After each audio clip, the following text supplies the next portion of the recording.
Fala Fala pessoal, pessoal, é isso aí, tá começando mais um vídeo aqui do... vale louvar.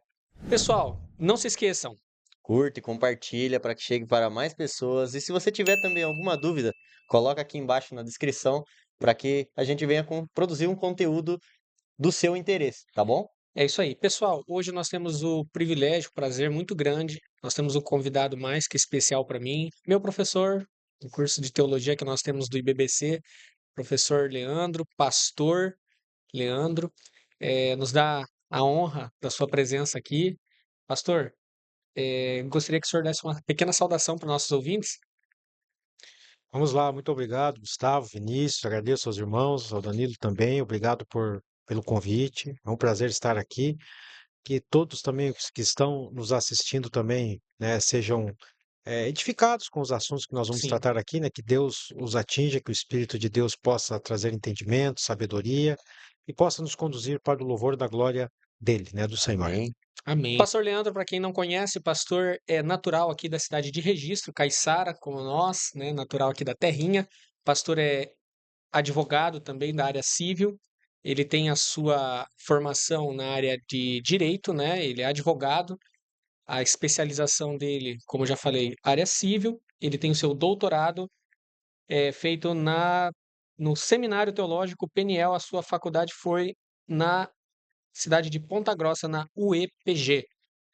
É um prazer recebê-lo hoje aqui. A sua igreja fica na Vila Ribeirópolis, né, que é a Igreja Batista Nacional, faz parte da Convenção das Igrejas Batistas. Pastor, para a gente iniciar o tema de hoje, né, como o pastor, para quem não sabe, ele também é meu professor de teontologia, um assunto que o domínio dele, é, aos meus olhos, faz muito vasto. Pastor, a primeira pergunta que eu acho que muitos ouvintes têm dúvidas, né? É uma dúvida frequente da igreja, embora a gente aceite a Cristo, a falta do estudo dedicado ao estudo específico, às vezes cria dúvidas, né? Fica aquela raiz de dúvida no nosso subconsciente e a gente tem vergonha de buscar esse conhecimento. Pastor, fala pra gente, quem é Deus? No seu ponto de vista, o que você enxerga? Quem é Deus? Tem pessoas que olham para Deus como aquele velhinho sentado num Uma trono, né? bengalinha. Com uma barba comprida, né? O que o senhor vê de Deus? Vamos lá, que nós sabemos do Senhor Deus é aquilo que ele se revela a nós, né? Uhum, Quando a gente fala de Deus, nós vemos Deus revelado de duas maneiras. Primeiro, nós olhamos para a natureza e vemos o Criador. A natureza nos mostra, né? A natureza, a ordem que existe no universo, nos fala que há um Criador, que é uma mente extremamente inteligente, né? Por trás de toda a criação. Mas a criação, a natureza, não nos diz quem é esse ser. Esse ser ele se revela a nós mais especificamente através de sua palavra. Então é a palavra de Deus, a Bíblia Sagrada, que nos traz quem é Deus. E quem é Deus? Deus é o criador de absolutamente tudo, né? Deus é o criador, a Bíblia nos revela que ele é absolutamente bom, ele é onipotente, tem todo o poder, onipresente, está em todos os lugares ao mesmo tempo, né? E é onisciente, tem todo o conhecimento. Ele também é imutável, né? Então, esse é o Criador. A definição para mim de quem é Deus é o que ele revela-se a nós. Ele é o Criador de tudo, né? O resumo é esse. Obviamente que o conceito é muito amplo, né? Vasto, mas, grosso modo, seria isso. Quando o senhor fala que Deus é o Criador e ele criou tudo, eu acredito que muitas pessoas que nos ouvem têm aquela famosa pergunta, acho que o senhor até já sabe o que eu vou perguntar. Ah, se Deus criou tudo, ele também criou o mal? Não, Deus não criou o mal. Na visão do senhor, como que Deus pode ter criado tudo e não criou o mal? Se ele é criador, ele que conhece, será que ele não sabia que o mal ia existir e deliberadamente ele permite que o mal venha? Deus sabe tudo, né? Deus sabe e conhece tudo.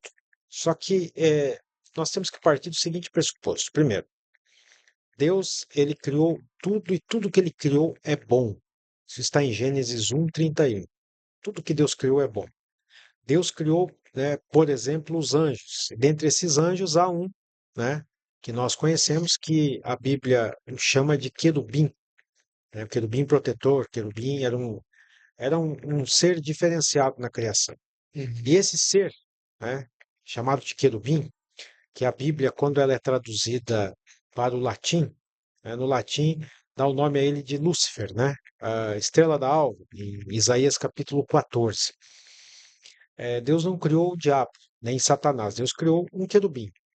E esse querubim, em algum momento, né, da história, lá na sua existência, ele permitiu que a vaidade entrasse no seu coração. E neste momento, a semente do mal, então, é plantada, ela nasce no coração de Lúcifer, no coração da estrela da alva, né, desse ser, desse querubim, que a Bíblia chama de querubim ungido, querubim, né, protetor. Então, o mal nasce nesse instante, e a partir desse momento ele se rebela. É tudo que a Bíblia nos revela, né? Nós temos o conhecimento porque a Bíblia nos conta isso. Ele se rebela contra o Senhor, contra o Criador, querendo, digamos assim, vamos usar um termo mais fácil, né? Dar um golpe nos céus lá e tentar depor o Criador, né? E um engano, né? Um ledo engano dele, achando que ele poderia suplantar, vencer o próprio Deus. Na verdade, ele então é derrotado.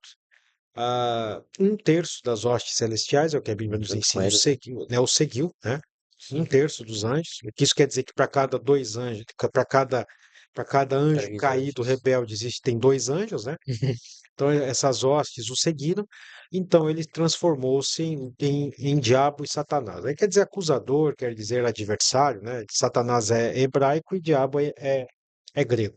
Então a gente parte desse pressuposto que o mal nasceu no coração dele. Então Deus não criou o mal, né? Há uma passagem em Isaías que fala que o Senhor diz, eu crio o mal, mas aí as pessoas tiram do contexto. Você analisa essa passagem de Isaías ali, o Senhor está falando do juízo, do julgamento que viria sobre Israel, sobre Judá. Então é importante a gente contextualizar isso, O né? mal no sentido de julgamento, que é o Exato. mal que é causado pela. Pela própria conduta de Judá na Exatamente. desobediência ao Senhor. O mal que nós criamos e Deus permite, Deus ele pode ter juízo sobre aquele mal. Sim, essa permissão, na verdade, nós podemos entender como respeito ao livre-arbítrio, porque veja só, o ser humano ele se rebelou contra o Criador, né? Quando Adão e Eva desobedecem a Deus no Jardim do Éden, a natureza satânica ela passa a fazer parte da natureza humana, né? Deus ele de uma certa forma o ser humano o rejeitou e a partir de então o pecado entra na humanidade com a desobediência. A partir do pecado, tudo aquilo que o pecado é capaz de produzir, né? Toda a degradação que o pecado produz na vida humana. Então o ser humano ele fez uma escolha e a partir dessa escolha ele colhe aquilo que ele planta. Então, nesse sentido, Deus não criou seres autômatos, né? Ele nos criou com livre-arbítrio, poder de escolha, poder de decisão. E o Senhor então permite, né, no sentido de que o ser humano faz uma escolha e colhe as consequências dessa escolha. Foi o que Adão e Eva fez. Por exemplo, todos nós aqui não pecamos à semelhança do pecado de Adão, mas nós herdamos essas consequências. Isso está em Romanos, né? Nós herdamos essas consequências, né? Então, a partir de então, o pecado passa a habitar na nossa natureza. O senhor falou. Virou do ser humano, né? Na verdade, resumindo isso aí que ele falou, é como se fosse na ciência, né? Não existe o preto, né? O preto é a ausência da luz. Do Então, branco. do branco. Ou seja, se existe o bem, se o bem não está prevalecendo aqui, então vai entrar a treva, não é não? Essa relação de luz, calor, temperatura, eu até acredito assim, posso estar equivocado, pastor, o senhor pode até me corrigir. É, existem duas linhas de pensamento, né? Essa que o Vinícius falou e também tem a linha de pensamento que não. A origem do mal, o escuro, né? A falta do calor, ou seja, temperatura gelada, o frio tudo bem, porque nós conseguimos Sentir, né? sentir e está em outra esfera. Calor e frio. Agora, mal e bom, existe uma linha que diz que mal e bom, sim, são duas existências. O bom e o ruim. O mal e o bem. São duas personalidades distintas. O senhor. Eu já ouvi isso, até pessoas pregando sobre isso. E tem pessoas que falam, como o Vinícius falou, aonde não tem o bom, o mal está lá. Onde Prevalece. não há bondade, o mal começa a entrar. O senhor enxerga desse tema, né? Bom, vamos lá. Na verdade, muito desses conceitos que a gente tem hoje na humanidade, né, vem da deturpação, Do eu acho. é, sim, mas para isso eu acho que a compreensão humana ela é corrompida pelo pecado. Tá? A Uhum. mentalidade humana foi corrompida pelo. O que é o pecado? Lembrando que o pecado, 1 João 3,4, pecado é a transgressão da palavra de Deus. Tá? Então, o pecado nada mais é do que a transgressão. O pecado ele deformou a humanidade, né? Deus fez tudo perfeito e bom, mas o pecado nos deforma e deforma também a nossa compreensão a respeito de Deus.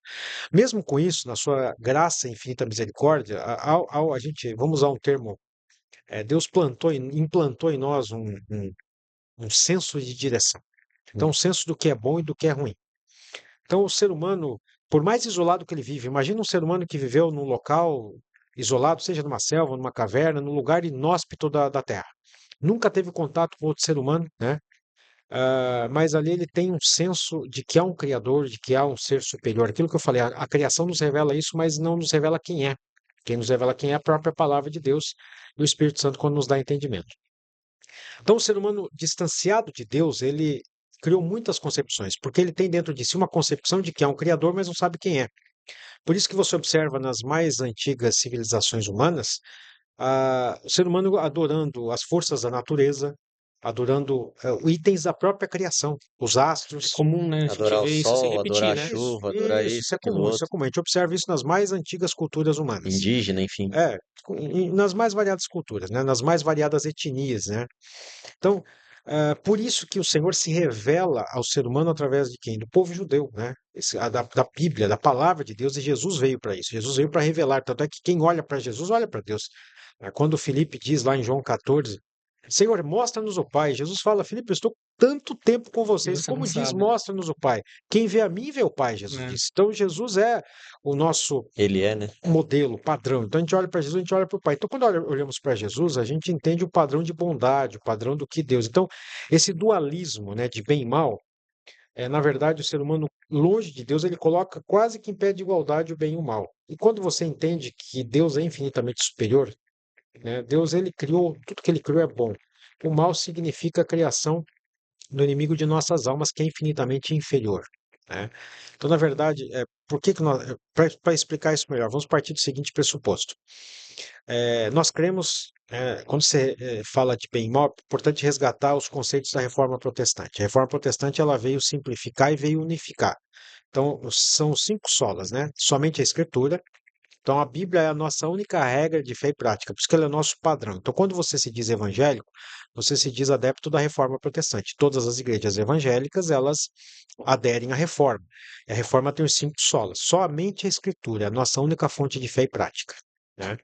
Somente a fé, somente a graça, somente a Deus a glória e somente Jesus. Esse é os 5 pilares da reforma.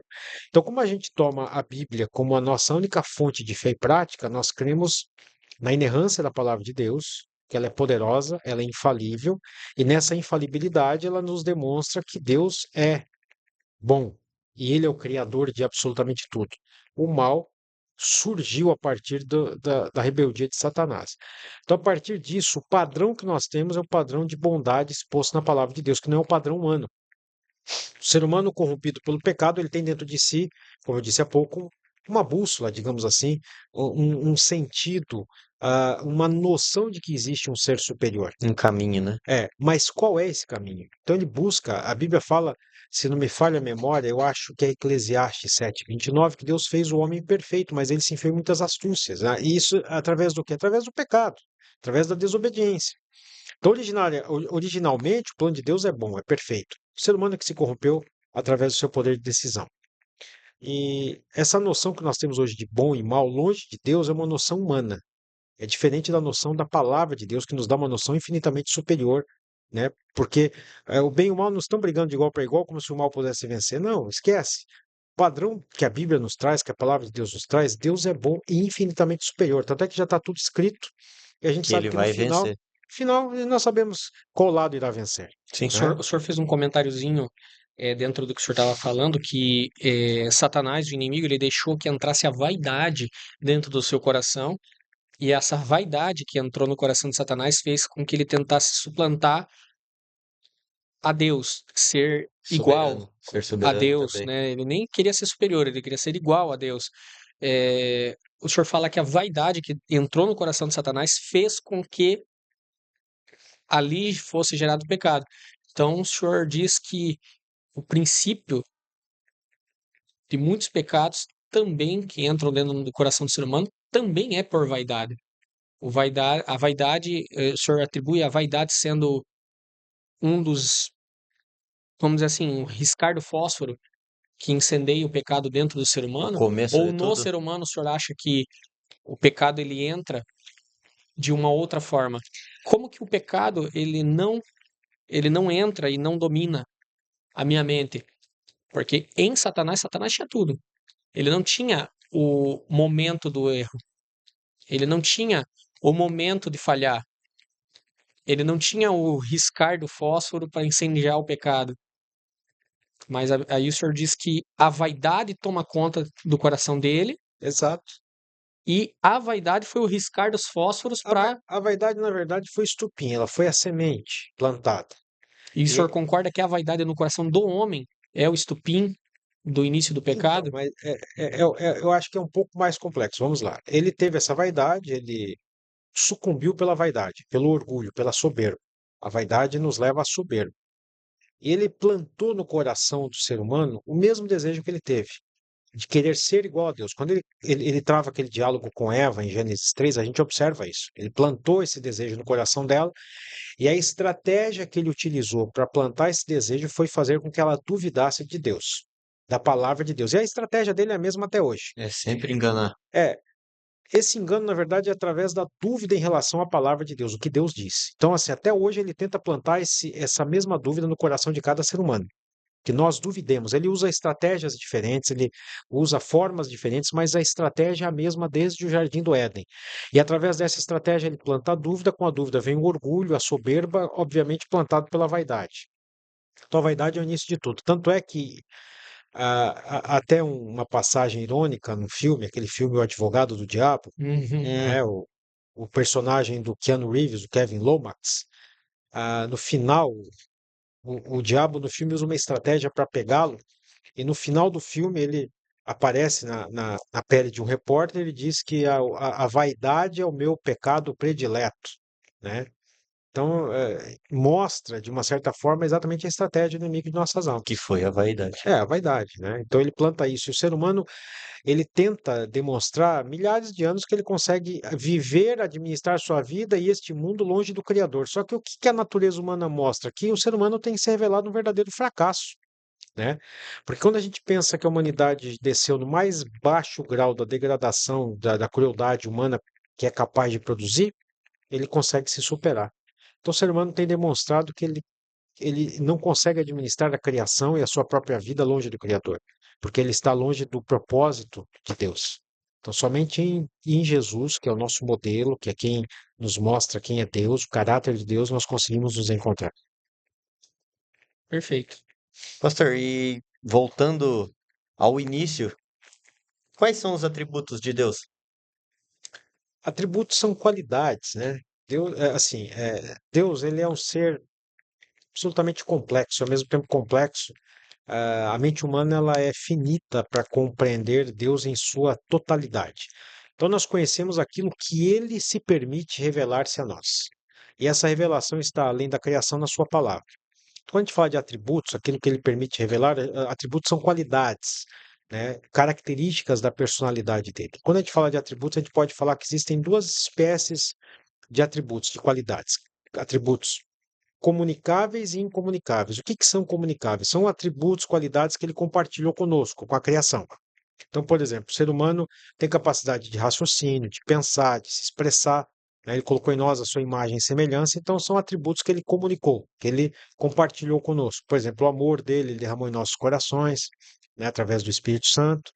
E tem atributos que são apenas dele, que são incomunicáveis, ele não compartilhou com ninguém. Por exemplo, sua onisciência, né, conhecer tudo, sua onipresença, estar em todos os lugares, sua onipotência, todo o poder, a sua sempiternidade, quer dizer, Deus sempre foi eterno, ele sempre existiu. A mente humana tem dificuldade de compreender isso porque nós estamos habituados a tudo que tem um início, meio e um fim, né? Nós estamos sempre olhando para o relógio, né? O tempo, né? Exato. Começou Nó- a noite, começou o E dia. Deus É, está fora do tempo, né? A Bíblia mesmo fala, né, Ah, que um ano é Ele como é 1000 dias. atemporal, né? sim, ele está fora do tempo. Por isso, quando ele fala a Moisés lá em Êxodo, ele fala eu sou, né? Quer dizer, Deus simplesmente é, ele está fora do tempo. Ele não era, ele não será, ele simplesmente é. Ele está fora do tempo, porque ele é o criador do tempo, do espaço-tempo, né? A física, as ciências, o ser humano tem estudado isso há séculos, né?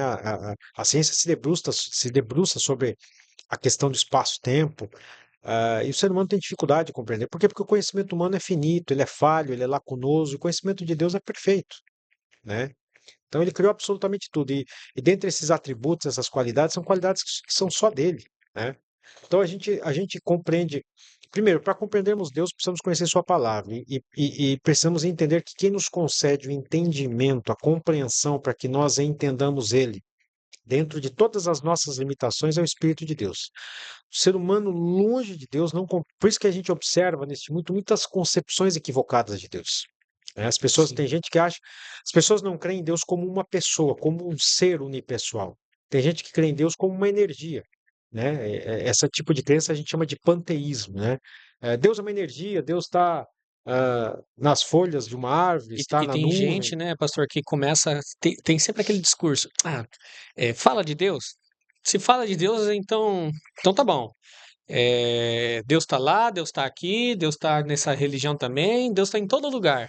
As pessoas colocam Deus num bojo, só fala assim, serve a Satanás? Não, não serve, então serve Então, a Deus. E é, leva tudo aí é à que está. revelia. Qual é o Deus que nós falamos? Aí é que está, né? Há muitos deuses, vamos dizer, deuses com D minúsculo, mas qual é o único e verdadeiro Deus? É o Deus judaico-cristão, né? O tetragrama, né? Que aportuguesando a gente chama de Yahvé A ou ver. Jeová, que é o Pai, Filho e Espírito Santo, Deus A triuno. Triuno Trindade, por né? quê? É, a Trindade, Deus triuno, por quê? Porque são três pessoas e um único Deus. Não são três deuses, são três pessoas e um único Deus, é o Deus triuno.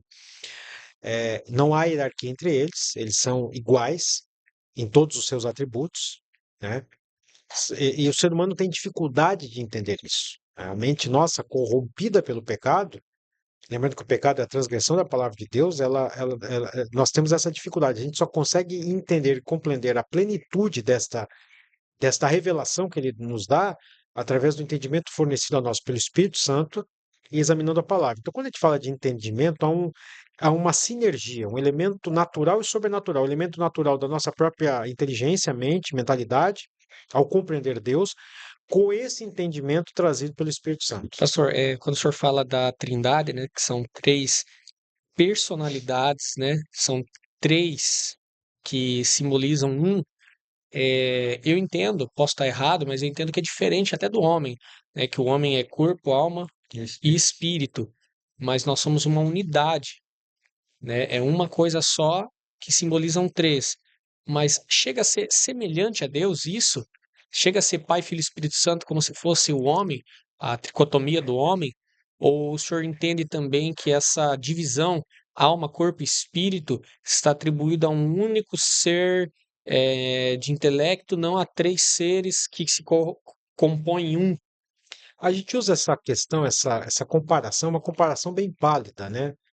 Para dar uma dimensão, né? Espírito, alma e corpo. para que a gente tenha só um vislumbre do que é Exato, Deus, né? exato. O ser humano, você não é três pessoas, É você uma é pessoa, uma né? pessoa, mas que se divide em três, vamos dizer, em três partes: espírito, Faces. alma e corpo. O espírito, tem gente que confunde o espírito com a alma, né? Ou acha que é a mesma coisa. O espírito é a parte eterna, Tem né? gente que fala que o Espírito Santo também é Deus. Tem gente que fala que Jesus é o Espírito Santo. E ele é Deus. O Espírito Santo é Deus, Né, Jesus é digo Deus. Deus Pai, né? Tem Sim, as gente que pessoas diz que o Espírito confundem. Santo é Deus Pai. Até agora, do jeito que eu falei, eu sei, ó, pra você ver como que o pensamento é raso. A gente confunde até do As, jeito da pe- gente as se pessoas, expressar. as pessoas confundem muito isso. Jesus é Deus, o Espírito Santo é Deus, o Pai é Deus. É um único Deus com três pessoas. E o que que o senhor diria para uma pessoa que fala, não, não tem como Jesus ser Deus, né? Jesus é um espírito elevado, Jesus, eu já ouvi muitas pessoas falando isso, né, que Jesus é um espírito elevado, ele não está em pé de igualdade com o Pai, É, o Espírito esse, Santo, ele serve ao Senhor. esse é um entendimento, na verdade, que já vem há muitos séculos, né? Desde o início, Jesus ele sempre teve a sua. As pessoas têm dificuldade de entender quem é Jesus. Vamos lá. Jesus, são duas naturezas habitando no mesmo ser. De Ao onde? longo da história, muitos argumentos, vamos dizer assim, que a Bíblia chama de heresias, né? Uhum. Muitos argumentos se levantaram contra o Senhor Jesus ao longo da história da igreja, né? Dos últimos 2000 anos. E esses argumentos, basicamente, vamos dizer alguns deles. Eles questionam quem é Jesus. Alguns dizem Jesus, ele é simplesmente um homem, e não é Deus. Ou Jesus, ele é um espírito evoluído, mas ele não tinha carne, né? Então, assim, existe muita É argumentação, estranho falar isso, né? Que Jesus não tinha carne, porque, mas É, porque tanto é, ele né? fala, me toquem, né? É, mas você observa isso lá em Lucas 24:36, que ele fala, os discípulos acham que vem um fantasma depois da ressurreição, ele fala, pode sim, me tocar, um espírito não Ele tem carne e ossos. mostra sim, Então, sim, mostra o quando a fogo gente na nas fala mão. de marcas. Jesus, a concepção é a seguinte, são duas naturezas habitando no mesmo ser. Jesus é 100% ser humano, ele é Mas é 100% 100% Deus Deus. também. Exato. Ele é isso antes da sua morte e depois de sua ressurreição. Ele continua sendo 100% ser humano e 100% Deus. Tanto é que ele foi arrebatado, né? São duas naturezas. Ele subiu Ele aos subiu céus, ao né? céu, né? São duas naturezas habitando no mesmo ser, né? Então as pessoas têm dificuldade. E a Bíblia deixa muito clara na carta de João, capítulo 4, versículos de 1 a 3, quando você não crê que Jesus é Deus que se fez carne, na verdade, a Bíblia fala que esse é o espírito do anticristo, né? O Então, antideus, aquele que duvida de sua existência ou contradiz a ele de alguma forma. toda religião, então, que prega que Jesus Cristo não veio em carne, é Deus, como Deus Pai, também Não, há o espírito do anticristo eu não, pregando não, sobre aquele lugar? eu não posso falar de religião. Nós temos que ter muita cautela para tratar disso, né? Porque assim, Jesus ele não é uma religião, né? Jesus ele é o caminho, a verdade e a vida. O que eu posso dizer é que qualquer argumentação, né, biblicamente falando, que duvide dessa questão que a Bíblia define, nós podemos definir como uma argumentação herética, tá? Então, assim, Jesus ele não disse eu sou a religião, ele disse em João 14,6, eu sou o caminho, a verdade e a vida. Então, Jesus é a porta que nos conduz ao caminho que nos conduz a Deus. Através de Jesus, nós conhecemos quem é Deus, pessoa de Deus e qual Deus que nós estamos falando. Do Deus triuno, do único e verdadeiro Deus na nossa concepção. Porque nós temos que partir do seguinte pressuposto: Atos 4:12 diz que nenhum outro nome há salvação, né? Somente em Jesus, é o único nome pelo qual nós devemos ser salvos. Então, nesse sentido, muitas pessoas até elas têm dificuldade de compreender isso. O cristianismo ele é exclusivista. Em que sentido? Jesus é o único caminho, né? Porque as pessoas às vezes dizem todos os caminhos conduzem a Deus. A Qual gente Deus? ouve isso direto, né? Qual Deus? Ao Deus único e verdadeiro que nós cremos, ao Pai do Senhor Jesus, ao Deus triuno, ao Deus judaico-cristão, né, Yahvé, ao Senhor Adonai, ao Shaddai, os seus diversos títulos, seus nomes compostos, a esse Deus somente Jesus conduz, Entender. certo? Pastor, mas seguindo essa linha de raciocínio, por que que Deus permite o sofrimento no ser humano? Na verdade, eu gosto de entender de uma outra maneira, né? Não é que Deus, na verdade, o permite. Como diz, o ser humano foi procurar isso através da desobediência, né? O ser humano pecou e com o pecado o sofrimento entrou na vida humana. Jesus ele veio com o intuito de nos resgatar, de pagar o preço pelo pecado, né? Ah, e o preço que ele pagou foi o preço da vida dele, do sangue dele. Só que esse preço, ele nos traz a salvação e a vida eterna. Há uma promessa que se cumprirá de que esse sofrimento vai cessar um dia, todo sofrimento, né? Não haverá mais sofrimento, mais mal. Mas enquanto estivermos neste mundo, o sofrimento faz parte da natureza humana no sentido de que é consequência do pecado. Então, enquanto estivermos aqui, nós vamos sofrer. Quando Jesus ele vem, ele nos resgata, ele não faz uma promessa de que essa vida aqui será um mar de rosas. C.S. Lewis, que é um dos maiores escritores do século XX, As Crônicas de Nárnia. assim, as Crônicas de Nárnia, C.S. Lewis era um escritor, ele fala sobre sofrimento, ele tem um livro muito bom sobre sofrimento. C.S. Lewis, antes da gente falar sobre sofrimento, só para dizer quem é C.S. Lewis, que às vezes as novas gerações talvez não Não saibam, conhece. C.S. Lewis é um dos escritores mais brilhantes de todos os tempos. Até, se não me falha a memória, aos 33 anos ele foi agnóstico. Ele não cria em Deus. E aos 33 anos ele tem uma experiência de conversão. Ele se torna um cristão fervoroso. E além de um cristão fervoroso, ele se torna um defensor da fé, um apologista, Sabia disso não? né? E C.S. Lewis ele era tão brilhante, ele era britânico, inglês, que ele se tornou catedrático, professor de duas das principais universidades, não vou dizer do Reino Unido, mas do mundo, Cambridge e Oxford, né? Nossa, É difícil você já ser professor de uma universidade, agora você tornar-se de duas. chegar a ser de duas ao longo da sua vida. Então, C.S. Lewis era brilhante. E quando ele escreve sobre o sofrimento humano, ele fala que o sofrimento, na verdade, vamos dizer assim, é um alto-falante que potencializa, na verdade, faz o ser humano entender, buscar melhor quem é Deus, entender e compreender. Porque as pessoas, quando estão vivendo bem, elas acham, olha, Deus é importante, mas agora eu não estou precisando, eu estou bem na minha vida, né? Quando a pessoa passa por um sofrimento, ele acaba entendendo, aproximando-se, quebrantando-se, é uma oportunidade para aproximar-se de Deus. Então, o sofrimento, na verdade, é o primeiro passo que a gente compreende, é uma consequência do pecado. O pecado, quando eu falo, não um pecado específico, mas o ato pecado, né? O pecado original cometido por Adão e Eva, que afasta-nos do Criador, e com isso a natureza de tudo que é ruim entra neste mundo, e a partir de então passa a fazer parte do sofrimento, trazendo imperfeição para a criação, essa imperfeição ocasionada pela desobediência humana, pela rebeldia, e esse sofrimento passa a fazer parte. Então, quando Jesus nos resgata, ele nos resgata, mas o sofrimento ainda enquanto estivermos nessa vida fará parte, né? Por isso que Paulo, quando fala sobre ressurreição, para trazer esperança ao coração humano, ele fala que haverá ressurreição. Então ele diz o seguinte: enquanto estivermos nesta vida, vamos sofrer, vamos ter batalhas. A vida nesta terra ela é cíclica. A gente passa ciclos bons e ruins. Ela é cíclica, não há mal que Sobe e dure, desce, né? não há mal que dure para sempre nesta vida e nem bem que dure para sempre. No entanto, quando passarmos para a eternidade, no Senhor Jesus teremos sim uma vida eterna, longe do mal e longe do sofrimento. Por isso que, para concluir, quando ele fala sobre a ressurreição, na primeira carta aos Coríntios, versículos 57 e 58, Paulo diz o seguinte: mas graças a Deus que nos dá a vitória por nosso Senhor Jesus Cristo. Versículo 58, portanto, meus amados irmãos, sede firmes e constantes, sempre abundantes na obra do Senhor, sabendo que nele o nosso trabalho não é em vão. Então, essa esperança, na verdade, que nos deve conduzir. Então, o sofrimento faz parte da vida humana. Nós não temos todas as respostas, por isso que vivemos pela fé. Se tivéssemos todas as respostas, não seria necessário fé. Não entendemos por que pessoas boas sofrem em algumas circunstâncias e outras não.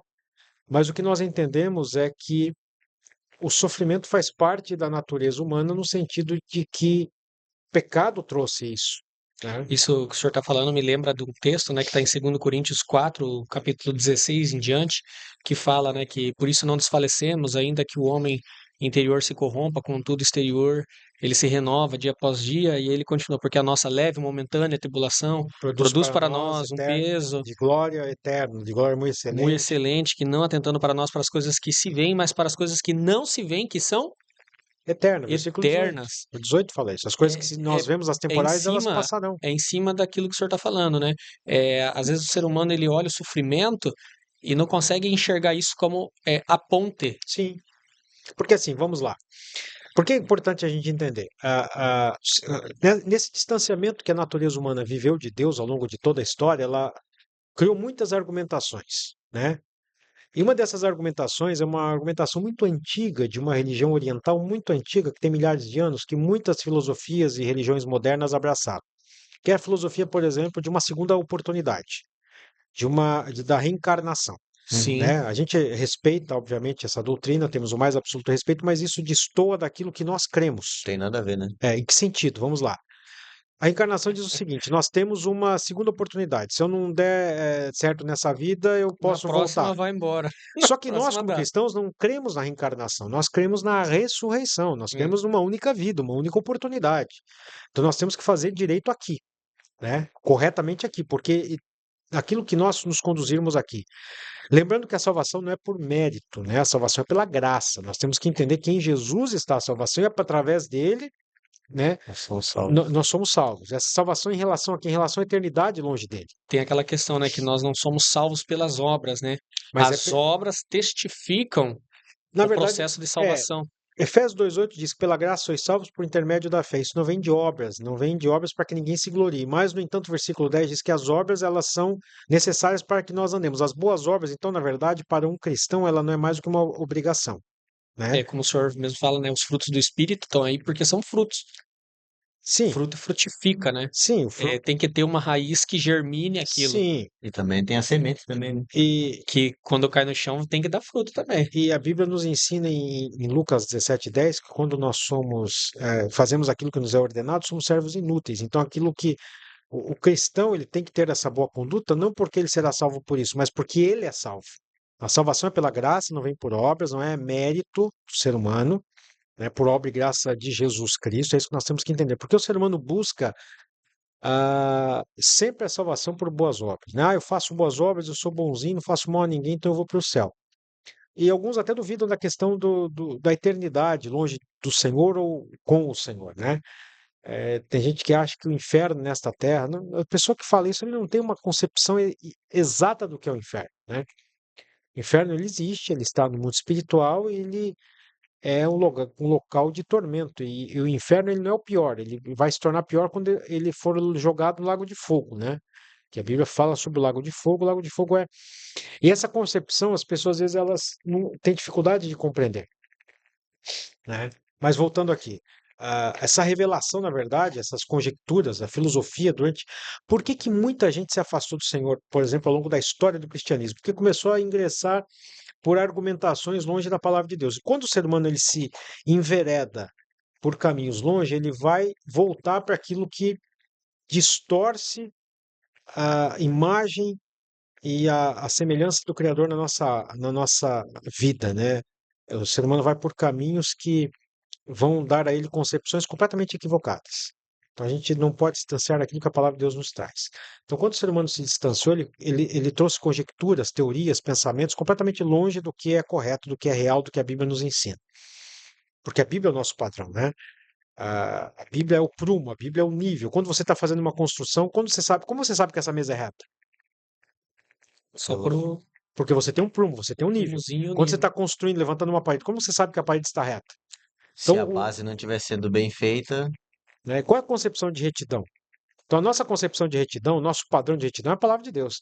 Então, quando você coloca a conduta humana, o pensamento humano em padrão com a palavra, ele destoa, você tem que adequar a palavra. É isso que as pessoas têm dificuldade de compreender, né? Aí, em outro momento, a gente pode falar até sobre a própria palavra, a sua retidão, sua inerrância, como ela chegou até nós. Como ser humano, a gente tem muita dificuldade de entender algumas coisas, né? A gente vê tudo isso, né? E eu acredito que muitas pessoas têm algumas dúvidas, é, até maiores do que essas que a gente perguntou, mas a grosso modo, aqui nós estamos dando só a face, uma face para você de quem é Deus, né? É uma face. Essa face é para que você também desperte dentro de você o interesse pela Escritura, né? A Bíblia também fala que Deus ele se revelou para aquilo que o ser humano precisa, né? Não é tudo que você fala assim, mas eu queria saber sobre os macacos, sobre não sei o quê. A Bíblia não tem interesse em falar de alguns temas, não é, pastor? Exato, Não é todos os temas que a exato. Bíblia tem. É que a Bíblia, a Bíblia não é um compêndio de ciência. A Bíblia, ela fala Exatamente. sobre ciência, mas ela não é um compêndio de ciência. A Bíblia, por exemplo, pode trazer alguns conceitos filosóficos, mas elas não é um conceito de filosofia. A Bíblia é um livro que nos revela quem é a pessoa de Deus. E o assunto principal da Bíblia é quem é É Jesus. Cristo. Por isso que Jesus, ele é, vamos dizer, é o ser mais combatido da história, né? E ele é o ser mais importante da história humana, até que o mundo se divide antes dele e depois dele. E É, mesmo 2.000 anos depois de sua morte e ressurreição, ele ainda continua sendo o ser mais pesquisado, é, mais estudado, né? E mais pregado em todo o universo. e mais Então, brilhante, né? sim, é o ser humano mais extraordinário que surgiu, né? Perfeito. Não tem alguém que se compare a ele. Mas o interessante é que hoje nós vemos um período de muitas conjecturas, muitos questionamentos, sempre houve, né? Mas hoje mais do que nunca, principalmente pela internet, pela facilidade do conhecimento, pela democratização do acesso à informação. e ao conhecimento. Então, hoje, mas só que a gente observa muitas concepções equivocadas, né? Equivocadas em que sentido? A partir do quê? A partir do que eu penso? Não. A partir do que eu imagino? Não. O que eu imagino, o que eu penso, para mim não importa. Por que não importa? Porque é aquilo que eu disse, nós temos que ter um padrão. E o padrão para nós é a palavra de Deus. Aí nós podemos entrar no outro tema, que é as pessoas questionarem a própria palavra. Ah, a Bíblia contém erros. Ah, a Bíblia é isso. A Bíblia foi escrita por homens. Não. A Bíblia não contém erros.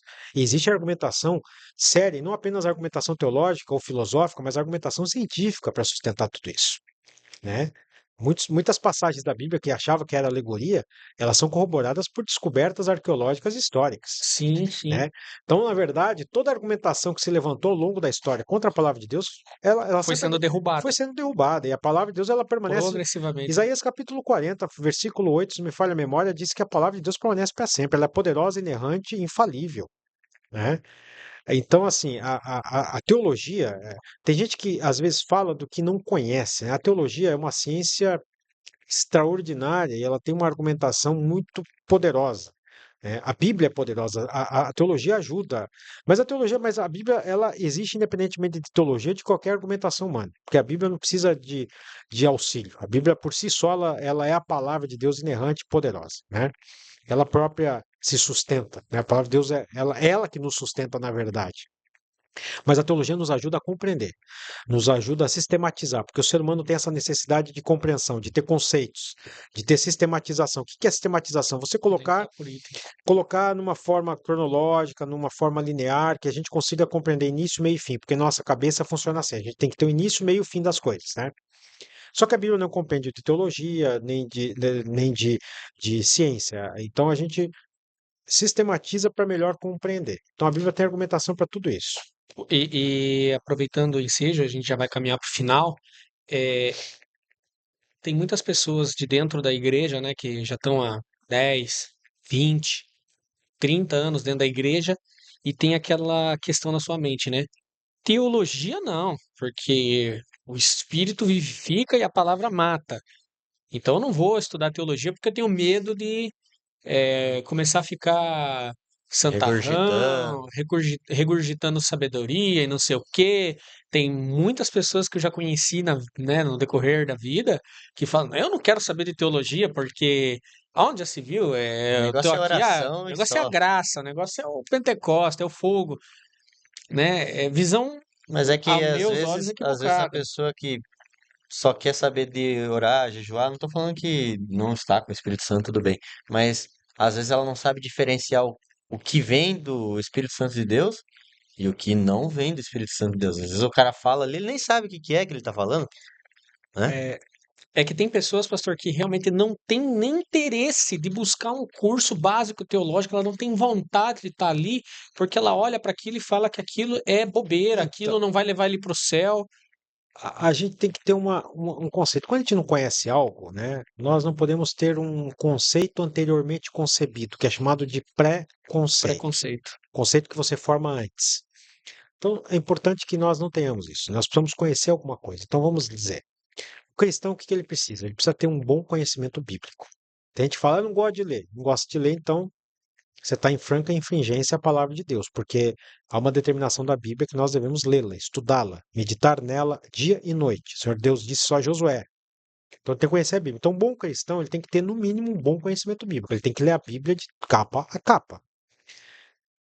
Para melhorar essa compreensão, a teologia nos ajuda. Então, a teologia, ela pelo contrário, a boa teologia, a teologia ortodoxa, a teologia protestante, sadia, saudável, ela vai te aproximar de Deus, ela vai te trazer uma compreensão Maior. através das ciências teológicas que são auxiliares. Por exemplo, você vai estudar a geografia bíblica, você vai entender onde Jesus foi, onde Jesus passou, onde ele andou, né? Toda a Ele sistematização. enriquece aquilo que você já conhece. Você vai estudar exegese, hermenêutica. Exegese é a arte de você entender, compreender. Por quê? Porque a Bíblia foi escrita em língua antiga, hebraico, aramaico e grego, né? Então, como que a gente vai compreender o significado do texto para evitar uma heresia, hermenêutica, a arte da interpretação? Então, na verdade, a teologia vai nos auxiliar a compreender melhor a Bíblia e, consequentemente, o Senhor Deus. Então, é um preconceito que hoje em dia não cabe, né? As pessoas têm que tirar Tem isso da. nexo, né? Pelo contrário, e quanto mais você estuda, isso não tem que nos deixar orgulhosos, nem soberbos, nem arrogantes.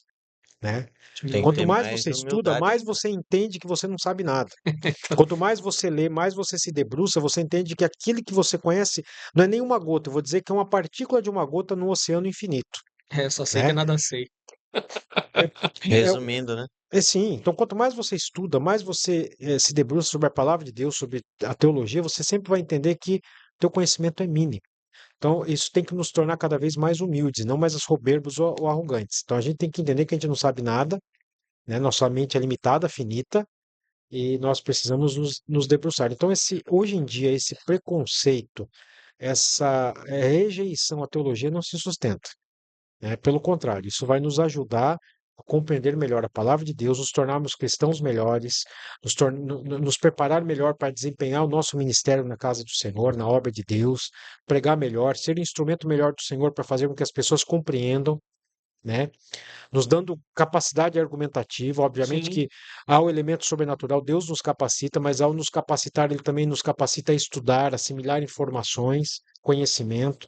Então, na verdade, hoje em dia nós temos que. E hoje o entendimento, o ensino é democrático. tá muito fácil, né? A época, por exemplo, que eu fui estudar teologia, aqui não tinha, você tinha que ir para fora estudar. Hoje não, hoje, né, vocês têm o privilégio de estudar aqui na cidade, né? Hoje você pode estudar pela internet, mas eu sempre digo, busca um curso teologicamente Presencial. saudável, presencial ou online, mas saudável, teologicamente saudável. Não Por- qualquer teologia, não Porque aí é porque abrindo a página, se exato, jogando na porque primeira. infelizmente hoje nós temos a teologia liberal e a teologia neo-ortodoxa, que é um perigo.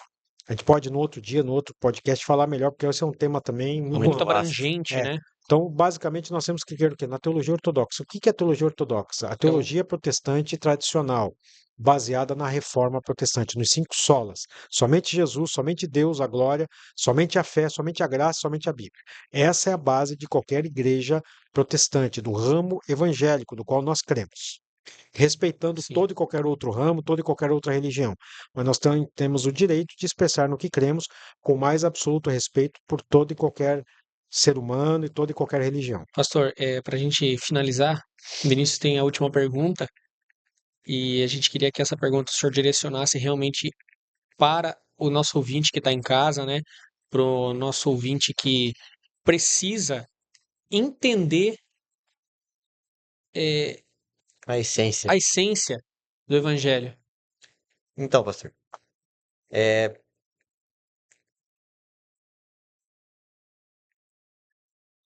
deixa eu pensar aqui na pergunta de um jeito que aqui tá muito aberto, mas eu É, quero explicar de um jeito mais simples. Peraí. É, você tem que perguntar assim, quando Deus fala que ele quer um verdadeiro adorador, o que é ser um verdadeiro adorador? Jesus definiu isso, né? Quando ele para conversar com a mulher samaritana, ele pede água a ela, João capítulo 4, e tem vídeo no canal sobre isso. então, e ele usa, ele utiliza essa conversa para levá-la a entender. E ele fala: se você me pedir água, ele der água que eu vou te oferecer, você nunca mais terá sede. Ela fala, mas ela acha que é água comum mesmo, né? Água Água de água. H2O. É. Hum, Falando, senhor, onde que o senhor tem essa água? Porque ela estava indo tirar água no horário mais quente do dia, porque ela sofria discriminação lá na Na cidade aldeia. aldeia. onde ela morava, em Sicar, em Samaria. E Jesus estava se referindo à salvação, né? A água que eu lhe der, você nunca mais tornará a ter sede. E daí então ela fala, veja o que és profeta, né? Os judeus dizem que tem que adorar em Jerusalém, né? Aqui nós temos que adorar onde Jesus fala, olha, haverá um tempo que nem aqui, nem lá, nem, né? Parafraseando, ele diz, haverá um tempo que que os verdadeiros adoradores adorarão ao Pai em espírito e em verdade, porque Deus é espírito, ele importa que os seus adoradores o adorem em espírito e em verdade. O que Jesus está se referindo aqui? Se referindo necessariamente à sua pós-ressurreição, quando o Espírito Santo viria e veio, e é possibilitado ao ser humano, porque até então, naquele momento não era, nascer de novo, né? Ser regenerado. E ao ser regenerado, ao entender o sacrifício na cruz de Jesus, o sacrifício de Jesus na cruz e recebê-lo como Senhor e Salvador, nascer de novo, ser regenerado, e o Espírito de Deus habitar dentro de nós. E ao habitar dentro de nós, porque o Espírito de Deus habita dentro de nós, nós somos templo do Espírito Santo, né? 1 Coríntios 3,16, 1 Coríntios 6,19, 2 Coríntios 6,16 fala sobre isso. Aí sim nós temos o Espírito de Deus habitando dentro de nós, nós temos uma real comunhão com o Senhor, diferente do que era no Antigo Testamento. Ao ter essa comunhão, o Espírito de Deus habitando dentro de nós, nós temos uma interação com o Senhor, então nos é possibilitado adorá-lo em espírito e em verdade. E adorá-lo em espírito e em verdade é uma devoção, uma dedicação, é um sentir, vamos usar esse termo, que antes não tem como você sentir sem você ter essa experiência. Então, adorá-lo em espírito e em verdade, na verdade, é viver de uma forma piedosa, dedicada a Ele, dedicada ao Evangelho, dedicada ao próximo, resumindo os 2 mandamentos principais: amar a Deus sobre todas as coisas e ao próximo como a si mesmo. E você não faz isso de uma forma mecânica, de uma forma imposta, de uma forma simplesmente uma obediência externa, mas você faz isso de uma livre motivação. Então, adorar a Deus em espírito e em verdade, na minha concepção, é isso: é você dedicar-se a Ele, prestar culto a Ele, adorá-lo evitando o pecado, evitando desobedecê-lo, não porque alguém está vendo, não porque você vai ser reprovado, mas porque você não quer desagradar. Então, adorá-lo em espírito e em verdade é viver para Ele.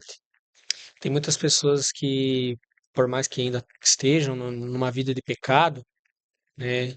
Eu conheço pessoas assim, né, que ele conhece, Sabe da verdade? sabe a verdade, conhece, E mas ele ainda tem uma ponta de temor, pastor, que faz com que ele não tenha coragem de abrir uma lata de cerveja na frente de todo mundo para não escandalizar. Ele tem vergonha do seu pecado, ele se esconde. Essa pessoa, ela está em piores lençóis de que quem não conhece nada e continua na prática do erro. na verdade, é o seguinte: nós temos que entender também, quem recebe Jesus como Senhor e Salvador, nasce de novo, torna-se um cristão, genuinamente nascido de novo, que hoje em dia fala-se em conversão, né? Mas vamos ao termo bíblico. Isso, ninguém é melhor do que ninguém nessa terra, tá? A Bíblia fala que todos pecaram e destituídos estão da glória de Deus. Então, todos nós somos nivelados pelo pecado, todos nós pecamos. Somos miseráveis pecadores. Tá Mas todo mundo no mesmo erro. em Jesus nós somos resgatados. Em Jesus somos libertos do pecado. Isso não é mérito humano, isso é mérito do Senhor. Sim. Então nós somos resgatados, renovados por Ele, e Ele nos liberta do pecado. Ao nos É a libertar, balança, né, pastor? e Que ao, Cristo pesa e faz com que a gente seja aceito pelo sim, Pai. e ao nos libertar do pecado, né, nós caminhamos longe do pecado. Isso quer dizer que nós não vamos pecar, né? Pecado na vida de um cristão torna-se um acidente de percurso. Quem está longe de Jesus, ele vai pecar. Nós pecamos porque somos pecadores, somos pecadores porque pecamos. A natureza humana, ela é pecaminosa, É, habita na nossa natureza. Então, é, se você e eu nos afastarmos da igreja, do corpo de Cristo, deixarmos de orar, de ler a palavra, o pronto. pecado vai aflorar novamente na nossa vida. É exatamente a isso que você se refere. E ao aflorar, a gente conhece a verdade, só que o conhecimento da verdade sem a santificação não nos manterá longe do pecado. É. Então, o que que é a santificação? É a proximidade de Deus, é uma vida devota, piedosa, consciente de que nós somos miseráveis pecadores e carecemos da graça do Senhor, então precisamos viver sempre perto dele. E esse perto dele é a santificação, perto de sua palavra, perto dele em oração, perto dele em devoção. Essa é a verdadeira adoração em espírito e em verdade. Então, quem conhece e está longe, precisa se chegar. Quem não conhece e está longe, precisa se chegar também. Por quê? Porque sem Jesus, seja conhecedor ou não conhecedor, estaremos fadados à eternidade longe dele. Esse é o resumo, Amém. entendeu? Então, todos nós, sem nenhuma exceção, se deixarmos pararmos de vigiar, de orar, pode ter o conhecimento que for, você vai voltar ao pecado, porque o pecado habita a natureza humana. E aquela coisa, né, pastor? O pecado leva à morte. E Não não só a a morte física, física, mas a morte mas a espiritual e espiritual. principalmente a morte eterna. E é gradativo, né? A pessoa que ela fala assim, ah, eu não vou. Aí Vai ele caindo pra um começa, não buraco, vai. né? Ele vai entrando Por e isso, como uma bondade gera outra bondade, um pecado vai gerando outro pecado, né? por Vai sendo isso uma que bola. nós precisamos desenvolver a nossa salvação dia a dia. E aí entra uma outra questão da perseverança dos santos. O Senhor nos É, capacita a perseverarmos o resto dos dias. Porque não adianta você caminhar com Jesus 50 anos e no último dia da tua vida você largar. enfiar o pé na jaca, né? É, Ezequiel 18 fala com muita propriedade sobre isso. Quem quiser pode ler em casa aí o Ezequiel 18, versículos de 1 a 32, trata disso. Então nós temos que compreender que nós precisamos estar próximos do Senhor. E é Ele que nos mantém vamos dizer, salvos, né? Vivos para A Deus. salvação, porque existe uma discussão teológica também, a gente pode entrar, né? Tem gente que acha que uma vez salvo, salvo para sempre. Obviamente sim, mas salvo em que sentido?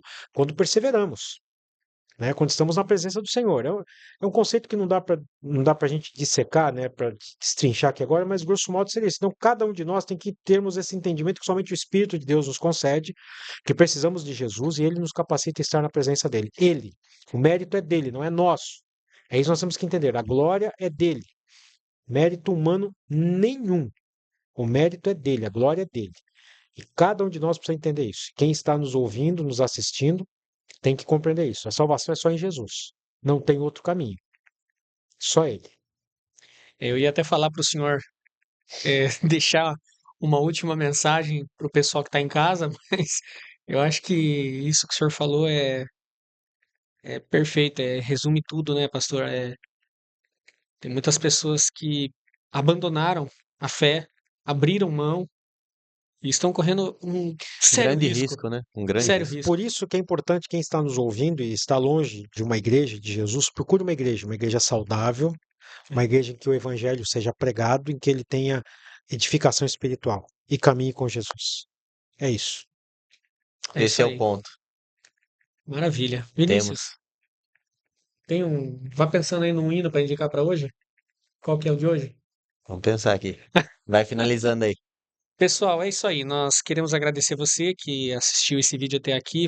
Pastor, foi uma honra muito grande receber o senhor aqui, um prazer, um privilégio, na verdade, né? O senhor compartilhar conosco o conhecimento da Escritura, conhecimento que o senhor carrega. Deus seja louvado pela vida do senhor. Nós somos muito gratos a ti, né, pela oportunidade de estarmos entrevistando o senhor hoje. Nós queremos agradecer você, ouvinte, que nos assiste Não e se ouve esqueça, essa não se palavra. esqueça. Curte aqui embaixo aqui, ó, dedão pra cima. Compartilha, envia para aquele seu amigo que tá precisando ouvir essa palavra. Foi um vídeo extremamente abençoado. E seguindo aqui, como foi uma palavra falando de Deus, o hino para você, Bondade de Deus, do Isaías Saad. Pastor, uma última consideração para quem está em casa? Muito obrigado, meus irmãos, pela oportunidade, bondade de vocês, as palavras que disseram. Todos nós somos carecedores da graça e da glória e da graça e da misericórdia do Senhor, né? A glória e o mérito é todo dele. Que nós prossigamos firmes, constantes, né? Abundantes na obra do Senhor, trabalhando para Ele. Que quem está nos assistindo também tenha esse entendimento, que o Espírito de Deus possa trabalhar em cada coração e que continuemos todos nós sendo instrumentos do Senhor para que o reino de Deus avance nesta terra e almas sejam ganhas para o reino do Senhor. Amém. Amém. É isso aí, pessoal. O hino, então, Isaías Saad. Bondade de Deus. É isso aí. Pessoal, fiquem com Deus e vale louvar. Um abraço.